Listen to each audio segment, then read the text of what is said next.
اتنا بڑا انعام جو ہے تو سب کے سب لوگ لالچی ہیں، تیار ہو جائیں گے. اور جنت میں اس میں پھر غامدی صاحب نے ایک جملہ بولا کہ اللہ تعالیٰ نے انسان کو وہ صلاحیتیں دی ہیں کہ آج انسان سائنٹیفک فیلڈ کی ترقی کے باعث، یہ جتنی بھی ترقی ہو رہی ہے آپ جتنی مرضی کر لیں، یہ انسان کے دماغ کی ترقی ہے نا، اور دماغ تو اسی نے بنایا ہے نا، انسان سے تو اوپر کوئی چیز نہیں ہے نا. تو یہ جتنی بھی ترقی انسان نے کی ہے، الٹیمیٹلی انسان اس تک پہنچ گیا ہے کہ گویا یوں لگتا ہے کہ وہ خدا کے مقابلے پہ کھڑا. بالکل غلط ہے. یہ صرف کسی جاہل آدمی کو لگ سکتا ہوگا کہ انسان خدا کے مقابلے میں پہنچ گیا، الیاذ باللہ. جس کو یہ لگتا ہے بہت بڑا وہمی اور اس کا ایلیوژن ہے. کسی کو نہیں لگتا. اگر وہ خدا پہ اعتقاد رکھتا ہے تو اسے یہ کبھی نہیں لگے گا. جہلمی صاحب نے اور غامدی صاحب نے جو کہا ہے قطعاً غلط کہا ہے. اب آگے سنیے. گویا یوں لگتا ہے یعنی یہ 30 منٹ 41 سیکنڈ پر 168 مسئلہ پہ یہ جملے کہے گئے. اب آگے سنیں. ایسی ایسی چیزیں کریٹ کر لی ہیں اس نے اس کی دی ہوئی عقل کی وجہ سے.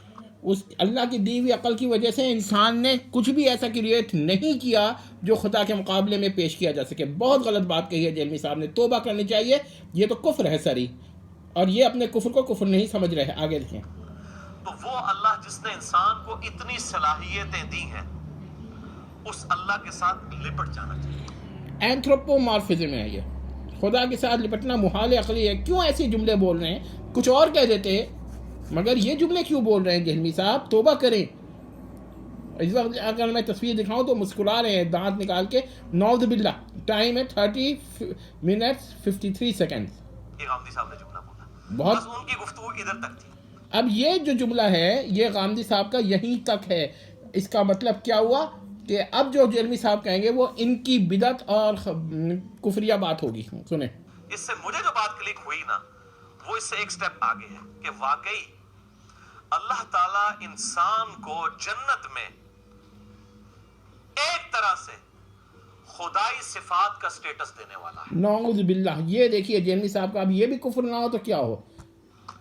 یہ کس کی صفت ہے کہ اس سے کبھی موت نہیں آئے گی؟ موت نہ آنا باری تعالیٰ کی انکمیونیکیبل صفات میں تو ہے ہی نہیں. پھر کیوں یہ اس کو بیچ میں لا رہے ہیں؟ اللہ کی اور جنتیوں کو بھی کبھی موت نہیں آئے گی. تو کیا اس سے کیا پتہ چلے گا خدائی صفات میں شامل ہو گئے؟ ہرگز نہیں. اس طرح تو کس کی صفت ہے؟ بولنے کی. اللہ کی ہے تو بندہ بھی بولتا ہے، کافر بھی، مومن بھی. تو پھر کیا ہم یہ کہیں کہ بندہ جو ہے اللہ کی صفات میں کافر بھی شامل ہو گیا؟ نعوذ باللہ. وہ خالق اور مخلوق کا فرق ہے اپنی جگہ. صرف یہی فرق نہیں ہے خالق و مخلوق کا، اور بھی صفات کا فرق ہے. شرم نہیں آتی جہلمی صاحب کو اتنے بڑے کفریات بکتے ہوئے؟ معاف کیجیے گا سخت الفاظ ہیں لیکن میں کیا کروں، برداشت سے باہر ہو جاتا ہے ان کی کفریات سن سن کے، شرک سن سن کے. اور یہ پھر بھی کہتے ہیں کہ یہ توحید پر ہیں. میں صفات کی بات کر رہا ہوں. انسان کیوں بھائی؟ شرک پہ صفات بھی ہوتا ہے جہلمی صاحب. توبہ کرے اللہ سے. ہمیشہ سے نہیں ہے. انسان حادث ہے، ایک حادثے کی وجہ، ایکسیڈنٹ کی وجہ سے ہے. قدیم نہیں ہے. قدیم صرف اللہ ہے. یہ تو انہوں نے مان لیا کہ قدم جو ہے یعنی ایٹرنیٹی جو ہے اللہ تعالیٰ کی انکمیونیکیبل صفات میں سے ہے. تو پھر کمیونیکیبل انکمیونیکیبل کا فرق ہے نا، مختصر اور غیر مختصر کا فرق ہے نا. جو انکمیونیکیبل ہے وہ مختصر ہے، وہ انکمیونیکیبل مختصر ہے، اور کمیونیکیبل غیر مختصر ہے. تو پھر یہ کس طرح کہہ سکتے ہیں یہ ایسی غلط بات؟ ہمیشہ سے انسان کی کریشن ایکس نہیلو ہوئی ہے. یہ تو سری کفر ہے. ایکس میٹیریا ہوئی ہے، مٹی سے بنا ہے انسان. یہ تو جہلمی صاحب نے جو کچھ کہا ہے ان کو افسوس کرنا چاہیے، توبہ کرنا چاہیے. ٹائم دیکھ لیں 31 منٹ 40 سیکنڈز پر یہ انہوں نے یہ کفریہ جملہ کہا ہے. ہمیں ماں سے وجود بخشا گیا. عدم محض سے وجود نہیں بخشا گیا ہے، مٹی سے بخشا گیا ہے. عالم کو اللہ نے عدم محض سے تخلیق کیا ہے لیکن انسان کو نہیں کیا ہے. کیسی باتیں کرتے ہیں جہلمی صاحب؟ اتنے بڑے کفر اتنے ڈٹائی سے کہہ رہے ہیں کہ حیرت ہوتی ہے کہ ان کو اتنا بھی خوف نہیں ہے نہ خدا کا نہ رسول کا، نہ یہ کہ جو ان کے سامنے بیٹھے ہوئے ہیں وہ یہ کہہ دیں کہ کتنا بڑا کفر کہہ رہے ہیں آپ. ہیں ہی لوگ ایسے. تو پھر میں کیا کہہ سکتا ہوں؟ ہمیشہ سے تو نہیں ہے لیکن ہمیشہ کے لیے ہے. ہمیشہ سے نہیں ہے تو ہمیشہ کے لیے ہے. جس سے کیا پتہ چلا کہ انسان کوئی اللہ کی صفت آ گئی؟ ہرگز نہیں ہے. یہ تو بہت غلط بات کہی ہے. اس کا جو شعر ہے نا، درد کا گو میں نہیں ازل سے، پرتا بد ہوں باقی، میرا حدوث آخر جاہی ٹھہرا قدم سے. تو وہ بھی قدم کی طرف گیا ہے. ہمیشہ کے لیے ہونا ہرگز کیا کہتے ہیں اس کی دلیل نہیں بن سکتی کہ خدائی صفات آ گئیں. قدم اگر ہوتا تو پھر ہم کہہ دیتے کہ بھائی یہ قدیم بالزمان یا قدیم بالغیر ہے، مگر وہ تو سراسر محال عقلی ہے. اللہ ہمیشہ سے ہے اور ہمیشہ رہے گا.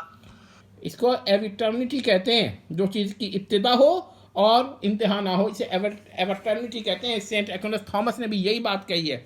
شرم نہیں آتی جہلمی صاحب کو؟ ایون غیر مسلم یعنی ابراہیمی مذاہب کے جو دیگر مذاہب ہیں ان میں بھی یہ مسئلہ پتہ ہے کہ یہ اتنا غلط بات کہہ رہے ہیں، وہ بھی یہ نہیں کہہ سکے جو جہلمی صاحب کہہ رہے ہیں. ایورنیٹی اللہ کی صفت نہیں ہے، ایٹرنیٹی ہے. شرم نہیں آتی ہے جہلمی صاحب کو؟ کیا بس کہا جائے. جو ہمیشہ کے لیے ہے، یہ انسان کو کوالٹی اللہ نے دے دی نا. دنیا میں اللہ تعالیٰ کی کوالٹی ہم اس کا ظہور دیکھتے ہیں، کن فیکون. اللہ تعالیٰ فرماتا ہے کسی کام کو ہو جا تو ہو جاتا ہے کہ نہیں. اور جنت میں انسان کو اللہ تعالیٰ یہی کوالٹی دے یہ کوالٹی نہیں ملے گی. جہلمی صاحب توبہ کیجئے.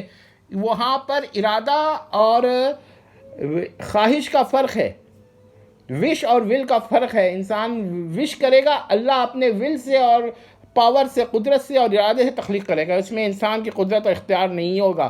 کیسی باتیں کرتے ہیں، کتنا بیوقوف بنانا چاہتے ہیں مسلمانوں کو. انسان تمنا کرے گا، جس چیز کی خواہش کرے گا وہ چیز اس کے سامنے آ. تو کیا اللہ بھی تمنا کرتا ہے جو آپ یہ صفات پیش کر رہے ہیں؟ شرم نہیں آ رہی ہے؟ میں کہتا ہوں جہلمی صاحب کو کب احساس ہوگا کہ کفر بول رہے ہیں. اب جنت کے اوپر بڑی ڈیٹیل سے لیکچر دیا جا سکتا ہے. اسی طرح کے کفریہ شرکیہ لیکچر ہوں تو پھر وہ ڈیٹیل بھی ایسی کفریہ شرکہ ہوگی.